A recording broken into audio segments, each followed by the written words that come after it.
As we near the end of the course, it's important to prepare for the challenges that lie ahead, because the truth about progress is that it's never a straight line.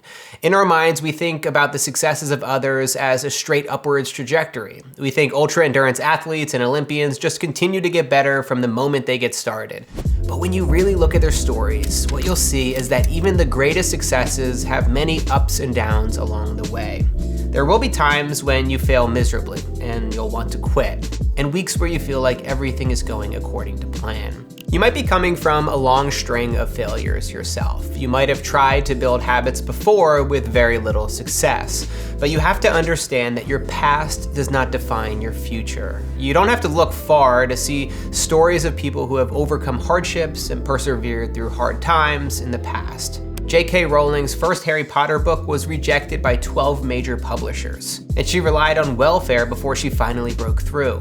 And so rock bottom became the solid foundation on which I rebuilt my life. Oprah was fired from her first job in television within a year from starting. It didn't quite work out. Yeah, I got fired. A producer reportedly told her that she was quote unquote unfit for television. And Oprah said of the experience, "I had no idea what I was in for, or that this was going to be the greatest growing period of my adult life. It shook me to my very core." These dips in your life and career are temporary, and it's entirely possible to push through them.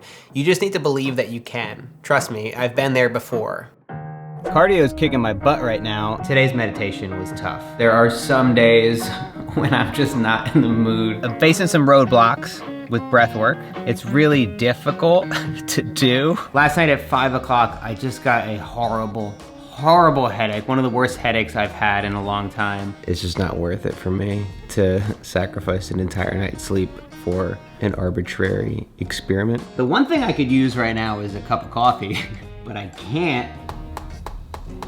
Maybe I should just eat a tablespoon of sugar. So I just got finished up with a workout, and now this has happened for the past 2 or 3 days where I felt like I was gonna pass out in the middle of a workout. The truth is that life will always throw curveballs at us. But when the unexpected shows up, it's up to us to adapt to these changes. As Ryan Holiday writes in his book, "The Obstacle is the Way," the obstacle in the path becomes the path.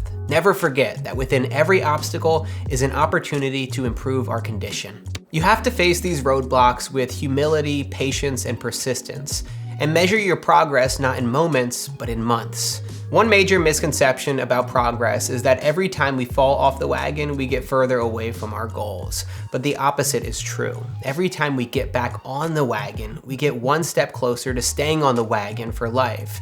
You've been here before, you've learned important lessons along the way, and now you know exactly what you need to do to effectively move through the stages of habit formation.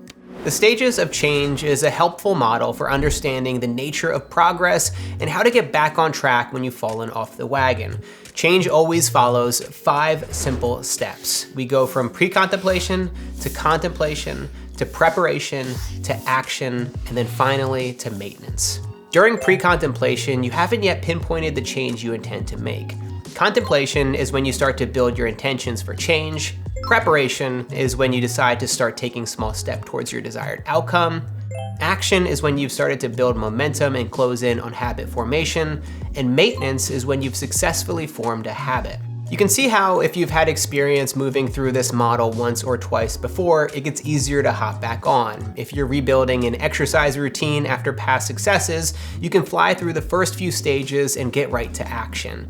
Creating a reboot ritual can help you know exactly what you need to do to get back on track and onto the maintenance stage. And that's exactly what you're gonna do in exercise 16 of your workbook.